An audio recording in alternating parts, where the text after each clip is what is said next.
Stop everything. Yes, you heard that right. Stop scrolling because what I'm about to tell you will shake the internet, tear apart social media, and leave even the most die-hard Charlie Kirk fans questioning everything they thought they knew. Micky McCoy's wife has dropped a bomb that nobody saw coming, and it's directly tied to Erika Kirk, the widow at the center of one of the most shocking celebrity tragedies of the decade. According to sources, confidential messages, and insider leaks, Erika's timeline doesn't add up. Location pings, deleted voicemails, secret meetings, everything points to a connection between Erika and the final hours of Charlie Kirk's life. And it's not just speculation. Micky's wife claims to have proof, evidence so explosive that it could rewrite everything we know about this case. But here's the kicker. Before she could release the files, before the world could see the full picture, she vanished. Deleted accounts, offline phones, no trace anywhere, and the last message she left, a warning. Erika wasn't alone. What does that even mean? Who else is involved? And why is the timeline of Charlie's last moments suddenly looking like something out of a thriller movie? Buckle up, because once you see this story, there's no going back. Let's rewind for a second and set the stage. You need to understand the players here, because this isn't just a story about a tragic death, it's a web of betrayal, secrets, and power moves. Charlie Kirk, once a rising political figure, had built a network of allies, advisors, and partners. But behind the public smiles and speeches, there were tensions, financial irregularities, disagreements over campaign strategy, and whispers of betrayal had already been circulating for months. People close to him quietly worried that someone in his inner circle was not who they appeared to be. Then there's Erika Kirk, widowed and publicly grieving. Erika was seen as the supportive wife, the loyal partner, but insiders have long hinted at cracks beneath the surface. Leaked texts, anonymous posts on social media, and insider whispers suggested she may have been interacting with people Charlie himself had cut ties with, individuals he believed were compromising his work, his money, and his reputation. Micky McCoy's wife enters the scene as the whistleblower nobody expected. She had connections inside Charlie's team, access to staff communications, and according to her, evidence that could expose the truth. She had been quietly investigating, cross-referencing pings, messages, and digital footprints, and what she discovered shocked even the most seasoned insiders. Before the shooting, Charlie had made it very clear he wanted nothing to do with certain partners. Yet Erika allegedly met with them privately. When confronted, she denied everything. But now, thanks to Micky's wife, we're hearing about secret meetings, anonymous messages, and location data that contradict everything Erika publicly claimed. And the tension isn't just personal, it's political. Charlie's network had influence. Certain people stood to gain from his absence. Certain insiders may have had motive, access, and the knowledge to manipulate the situation. Combine that with financial transfers, hidden meetings, and digital surveillance, and what you get is a powder keg waiting to explode. The world saw a grieving widow. But behind closed doors, something much darker was brewing. Erika's connections to the people Charlie feared most, her alleged digital fingerprints near the crime scene, and the mysterious disappearance of a key whistleblower. Micky's wife set the stage for a drama that feels more like a Hollywood thriller than real life. And just when you thought this story couldn't get more tangled, there's Candace Kirk, Charlie's sister. Her name appears alongside Erika's in documents uncovered by insiders, a phase to contingency plan drafted months before Charlie's death. That's right, months before. Which begs the question, was this tragedy completely unforeseen? Or were certain people preparing for it all along? The background, the history, the personalities, it all sets the stage for what we're about to reveal. Because what comes next isn't speculation. It's a series of shocking discoveries that connect Erika Kirk directly to the chaos surrounding Charlie's final hours.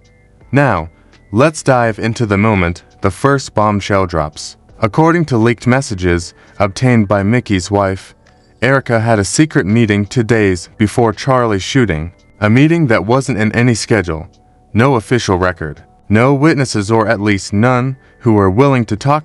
Sources claim the meeting involved 3 individuals Charlie had cut ties with due to suspected financial fraud and political manipulation. Insider whispers suggest these were people Charlie feared, people who could ruin everything he had built. Erika, allegedly, met them behind closed doors, contradicting everything she publicly said. When asked months later, she claimed the meeting never happened. But then came the first twist. Micky's wife uncovered location ping data. It allegedly placed Erika 2 miles from the shooting site at the exact time she claimed she was at home preparing for bed. 2 miles. Not a glitch, not an accident. Right in the direction of where Charlie was last seen alive. The internet erupted. Was Erika lying? Or was someone using her digital footprint to cover their tracks? Fans combed through old footage, old interviews, trying to figure out if her grief was genuine or if it was a mask for something much darker. It gets worse. A voicemail from Erika, recovered from Charlie's device after his death, contained a single chilling line. You're pushing people too far. You don't know who you're dealing with. Not supportive, not loving, a warning, a threat. Charlie ignored it, and the timing 3 days before his death cannot be overstated. The implication is clear. Someone was playing a game behind the scenes, and Erika may have been closer to it than anyone realized. But the twist doesn't end there. Micky's wife claims a financial transfer occurred 2 days before the shooting, money from Erika to an unknown recipient who later left the country quietly. No explanation, no public record. The implications: either Erika unknowingly funded someone dangerous, or she was actively covering tracks. And as if that wasn't enough, a staffer revealed that the devices were active on Erika's account the night of the shooting. To locations, to activity logs. Someone was monitoring Charlie in real time using her credentials. Someone with access to her. Someone with knowledge of her routine. The conflict had escalated from suspicion to potential criminal conspiracy. Erika wasn't just a grieving widow, she was now at the center of a web involving secret meetings, financial transfers, and digital manipulation. The stage was set for an explosion of revelations that no one could have predicted.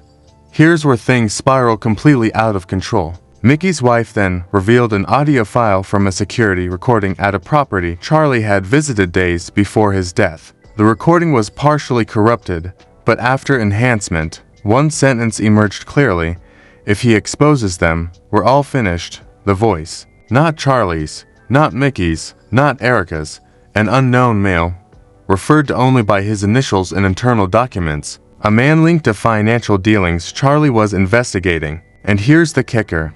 He was seen meeting with Erika privately. Long after she denied knowing him, social media exploded. Fake threads, insider Twitter leaks, celebrity commentary. Some alleged Charlie wasn't just a target, he was a liability. Fans debated whether Erika was protecting someone, being manipulated, or fully complicit. Then came the second massive twist. A mysterious anonymous message was slipped under Micky's wife's door. A single printed screenshot showing Erika entering a building hours before the shooting. A building linked to the man Charlie called before he died. Political donors, federal investigations, and the note attached. She wasn't there by accident. Ask her who she met inside. The timing synced perfectly with Charlie's rerouted final call. Someone didn't want him reaching Erika. Someone intercepted it. And Erika? She walked into that building at the exact moment. The internet couldn't breathe. Fans, journalists, and influencers scrambled to analyze every clip, every post, every timeline discrepancy. And just as things seemed as explosive as they could get, Micky's wife vanished from social media completely. Accounts gone, phones offline, no explanation. Her final public message: if anything happens, the truth is in the file I sent. No one knows who received it. No one has seen it. But its existence fueled insane speculation, panic, and theories about a coordinated cover-up that could shake Charlie's entire network.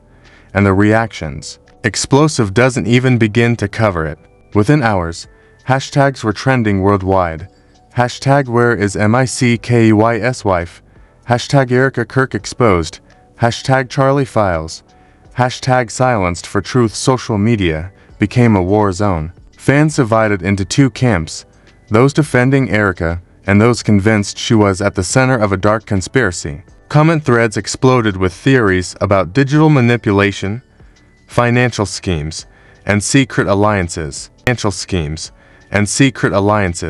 Celebrities weighed in. A few cryptic tweets, deleted almost immediately, suggested people in Hollywood and politics were paying attention. One anonymous insider said, "Everyone who tried to talk about Erika's movements got shut down. People are scared. This isn't just grief, it's control." Industry reactions were just as dramatic. Security firms hinted at digital interference investigations. Journalists leaked anonymous confirmations that leads involving a female figure close to Charlie were dismissed too quickly. Fans began revisiting old interviews, overanalyzing every pause, every hand gesture, every facial expression. Even Charlie's political connections went silent or visibly panicked. Donors pulled back. Emergency legal consultations were scheduled, and whispers of federal attention began to spread. Meanwhile, the narrative shifted. Erika was no longer just a widow. She was potentially part of a coordinated, premeditated plan, connected to Candace Kirk and unknown powerful figures. And Micky's wife, missing, silenced or in hiding. Either way, her disappearance confirmed the stakes were life-threatening. The file she claimed to send, a file nobody has seen, became the holy grail. Screenshots of partial pages circulated, showing names, initials, financial transactions, and locations. Fans speculated endlessly. Who was the mastermind? Who else had access? And just when the story seemed to reach its peak, one anonymous insider claimed, Erika wasn't acting alone. The person behind her has been planning this for years. That line sent shockwaves across every commentary channel. The internet was no longer watching a celebrity scandal, it was witnessing a strategic, orchestrated conspiracy unravel in real time. Here's where it gets truly terrifying. A brief social media reappearance by one of Micky's wife's accounts lasted only 46 seconds. No posts, no stories, just a bio with 4 chilling words. Phase 2 begins now. Boom. The internet exploded. Speculation reached insane levels. Was this a warning? Confirmation of a broader conspiracy? Proof that the file contains actionable intelligence? Then came the partial leak from the mysterious file. One page, just one page. Names, initials, and a date 2 months before Charlie's death. Among the initials, Erika Kirk. Directly beneath, CK Candace Kirk. And at the top, Contingency Plan Phase 2. This wasn't reactive. This was planned. Months in advance. Someone saw Charlie as expendable. Someone orchestrated the events leading to his death. And Erika and Candace's names tie them directly to it. But the final chilling line came from an encrypted message sent to 5 commentary channels simultaneously. Erika wasn't acting alone. The second page will expose everything.